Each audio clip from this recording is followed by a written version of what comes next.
Hello everyone, कैसे हैं आप सब। आप देख रहे हैं अटल अध्ययन ऑफिशियल और मैं हूं आपकी मेंटर सुचिता यादव। तो पिछली वीडियो में हमने सांख्य दर्शन पढ़ लिया था। आज हम वेदांत दर्शन के बारे में देखते हैं चीजें। और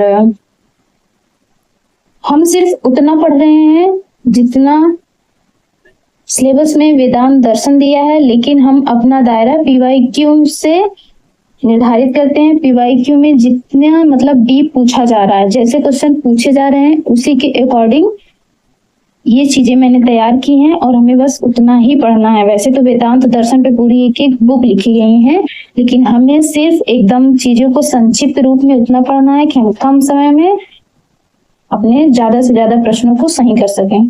ठीक है, तो आइए स्टार्ट करते हैं। वेदांत दर्शन। वेदांत दर्शन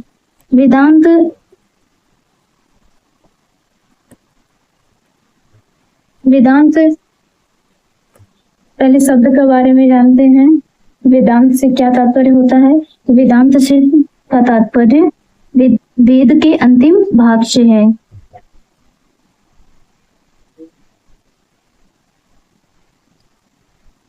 वेदांत दर्शन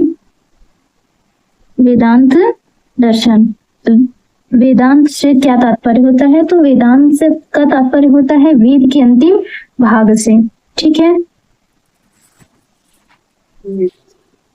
और वेदों को दो भागों में बांटा गया था, पहला की मंत्र और दूसरा ब्राह्मण। ठीक है, मंत्र में देवताओं की स्तुति की जाती है और ब्राह्मण जो यज्ञ अनुष्ठान जो करवाते थे वो ब्राह्मण होते थे। ठीक है, जिनमें उनका वर्णन होता था। और मंत्र संहिता वेदांत दर्शन में मंत्र समुदाय को संहिता कहते हैं। ठीक है, और वेदांत दर्शन में 4 संहिताएं थी, ऋक, यजु, साम और अथर्व। और वेदांत ये सबसे जरूरी चीज है, ये बहुत पूछा जाता है। वेदों का अंतिम भाग क्या है? उपनिषद। ठीक है, वेदांत के अंतर्गत संहिता, ब्राह्मण, आरण्यक में ही उपनिषद की गणना है, इसे ही वेदांत कहते हैं। ठीक है, अगर हम वेदांत के प्रणेता की बात करें तो वेदांत दर्शन को किसने दिया? तो माना जाता है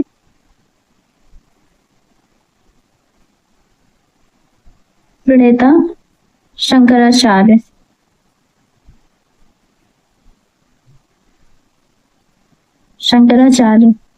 ठीक है,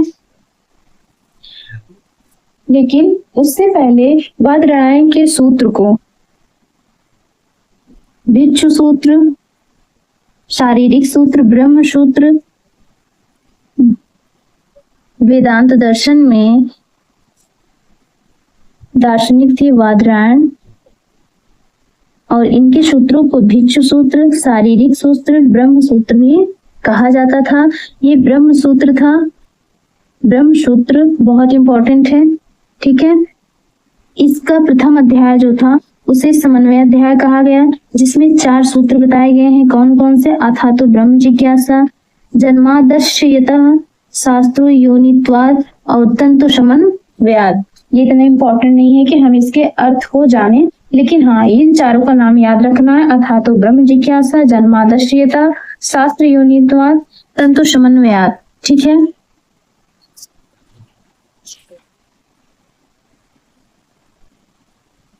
वेदांत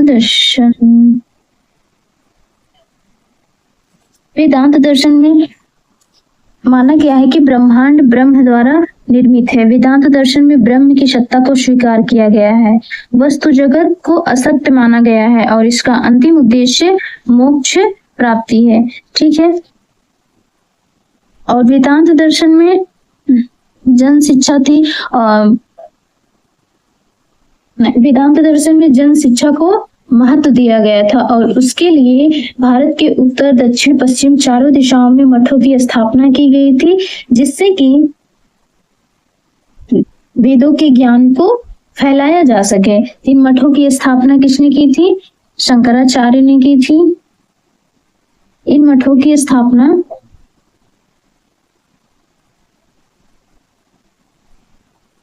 शंकराचार्य ने की थी और उत्तर, दक्षिण, पूर्व, पश्चिम में मठों की स्थापना की गई थी, इसका वर्णन कहाँ मिलता है?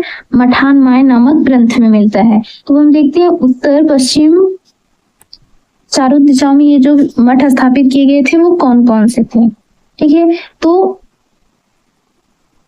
उत्तर में ज्योतिर्मठ की स्थापना की गई थी, जहां पे अथर्ववेद की शिक्षा प्रदान की जाती थी, उसके बारे में बताया जाता था।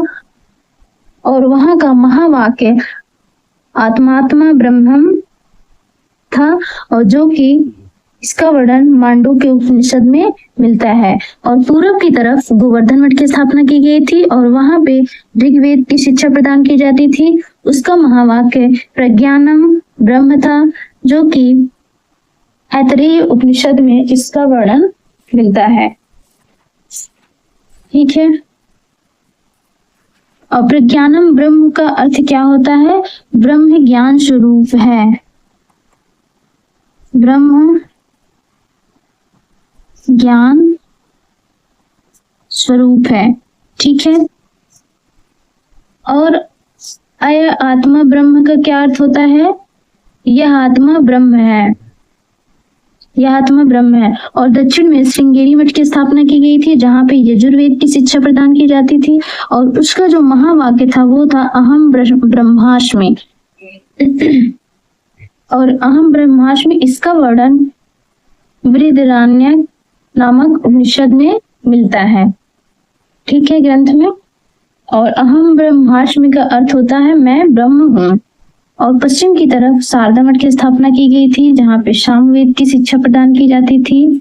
उसका महावाक्य तत्वमसि था, जो कि छांदोग्य उपनिषद में इसका वर्णन किया गया है। ठीक है, तो ये चारों एकदम याद रखना है। ठीक है, अब आगे देखते हैं हम। तो जो अभी हमने ऊपर पढ़ा, ये ब्रह्म सूत्र, तो ब्रह्म सूत्र की व्याख्या में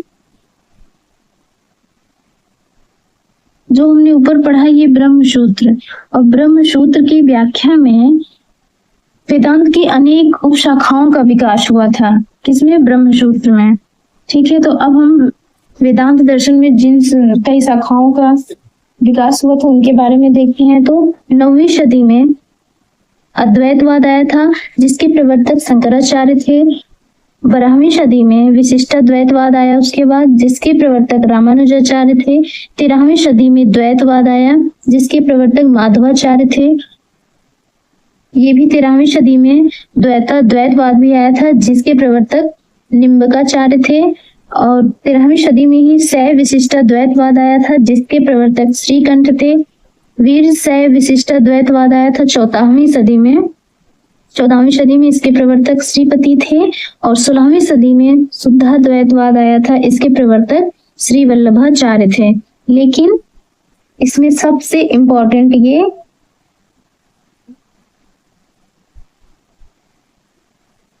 चार हैं। ठीक है,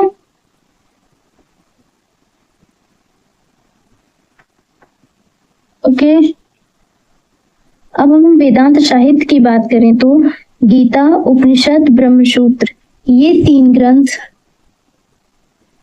बहुत ही महत्वपूर्ण थे, और इन तीनों ग्रंथों को प्रस्थानत्रयी के नाम से जाना जाता था। ठीक है,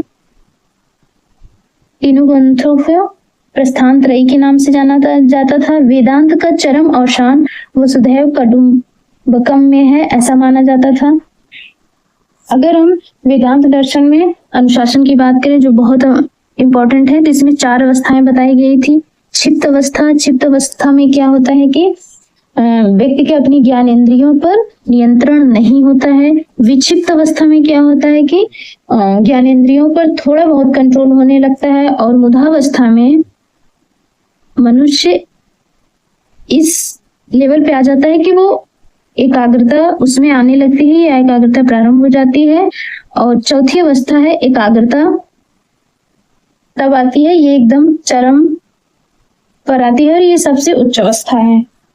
ये थे अनुशासन। अगर हम तत्व मीमांसा की बात करें तो इसमें ब्रह्म सत्यम जगन में मिथ्या ये कहा गया है, अर्थात ब्रह्म ही सत्य है और ब्रह्म अनादि अनंत निराकार है।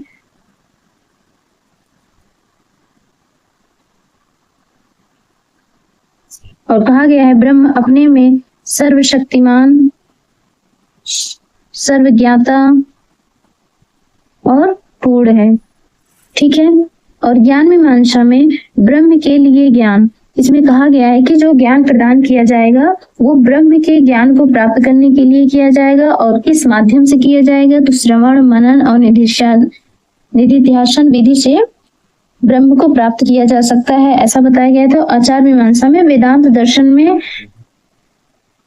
मोक्ष को प्राप्त करना ही उसका अंतिम उद्देश्य बताया गया था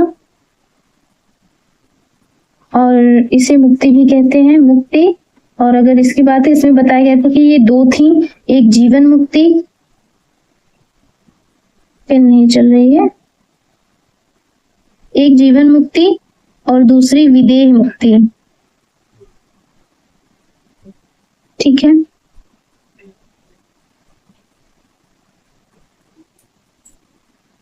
अब अगर हम वेदांत दर्शन की शिक्षा की बात करें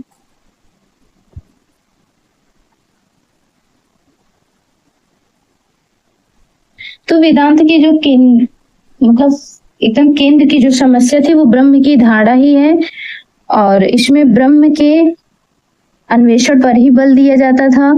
और उपनिषद की शिक्षा की बात करें, शिक्षा तो वेदांत दर्शन में शिक्षा का उद्देश्य था मोक्ष के लिए बालक को तैयार करना। उद्देश्य जिसका मोक्ष है तो बालक को ऐसी शिक्षा प्रदान की जाए कि जिससे वो मोक्ष प्राप्त कर सके। ठीक है। और शिक्षा का उद्देश्य क्या था? व्यक्ति ब्रह्म को जान पाए, समझ पाए, ठीक है, और उसकी अनुभूति कर पाए। ठीक है। और अगर हम पाठ्यक्रम की बात करें तो इसके लिए पाठ्यक्रम में भी देखते हैं कौन सी चीजें शामिल की गई थी पाठ्यक्रम में। तो शंकराचार्य के अनुसार इसमें कहा गया जैसे कि वेदांत दर्शन में ब्रह्म की सत्ता को स्वीकार किया गया है, तो शंकराचार्य ने कहा कि सत्ता 3 प्रकार की होती है। सत्ता 3 प्रकार की थी। पहली प्रतिभाषिक सत्ता,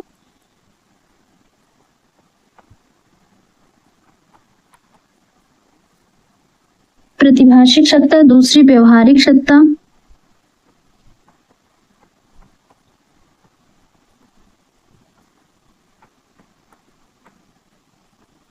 और तीसरी परमार्थिक सत्ता।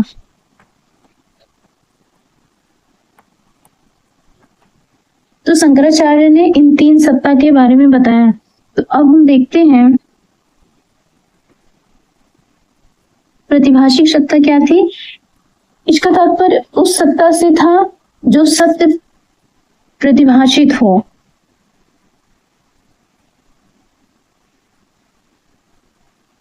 जैसे कि सीपी को लोग धूप में चांदी समझ लेते हैं, लेकिन प्रकाश में आने पर सीपी दिखाई पड़ती है। तो ठीक ये प्रतिभाषी सत्ता थी। अगर वहीं व्यवहारिक सत्ता का कहा जाए, व्यवहारिक सत्ता, तो शंकराचार्य ने कहा कि यह वह सत्ता है जो व्यवहार के लिए सत्य है। व्यवहार के लिए सत्य है।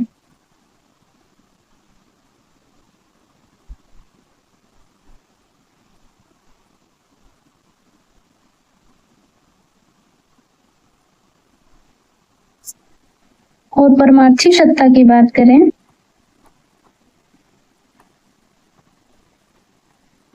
शंकराचार्य ने परमार्थिक सत्ता उसे माना जो वास्तव में सत्ता है। जैसे संसार के जितने भी पदार्थ हैं वो सत्ता उन्होंने माना। उन्होंने कहा त्रिकाल में वह सत्य है।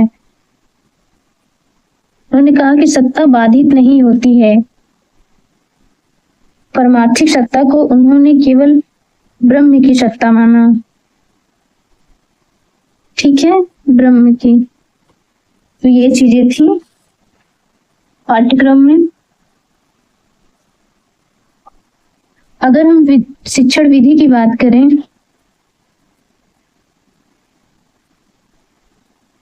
शिक्षण विधि, तो उन्होंने इन ब्रह्म दर्शन के लिए इसमें दो विधियों को माना गया है। कौन सा? एक अध्यारोप विधि,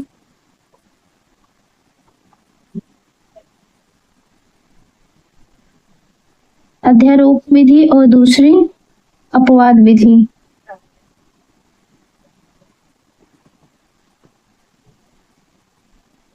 ठीक है।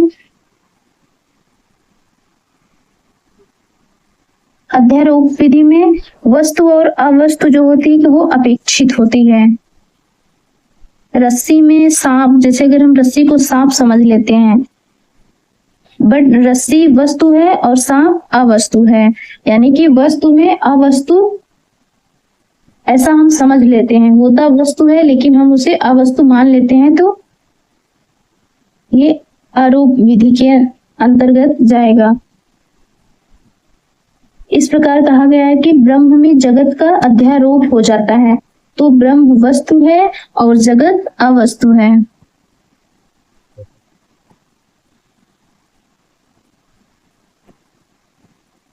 ब्रह्म वस्तु है और जगत अवस्तु है। तो अध्यारोप विधि में शिक्षक छात्रों के सामने यह प्रस्तुत करता है कि आत्मा ही शरीर है, आत्मा ही बुद्धि है, आत्मा ही अंतःकरण है और आत्मा ही समस्त पदार्थ है। अवस्तु के अंतर्गत वस्तु का, जगत के भीतर ब्रह्म का इस विधि द्वारा अभ्यास कराया जाता है। ठीक है। अब अपवाद विधि में देखते हैं।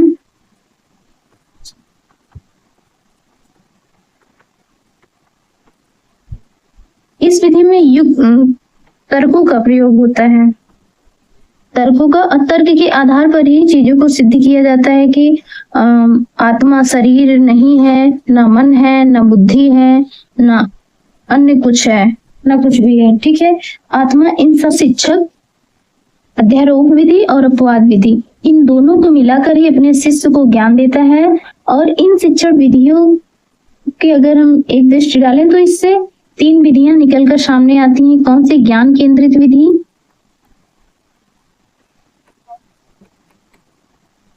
दूसरी उपासना केंद्रित विधि,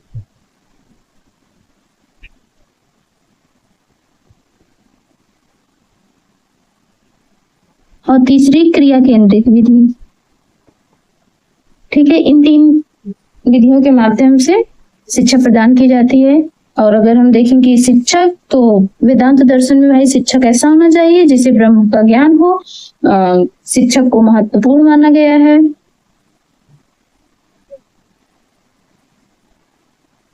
और वेदांत दर्शन में एक इम्पोर्टेंट चीज, प्रकृतिवादी शिक्षक को महत्वहीन मानते हैं।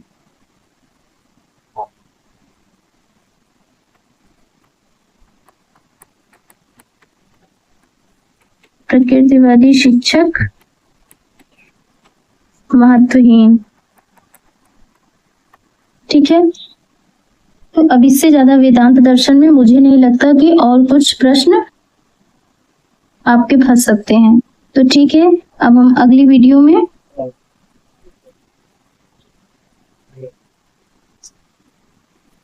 न्याय दर्शन के बारे में पढ़ेंगे। ठीक है। Thank you for watching this video.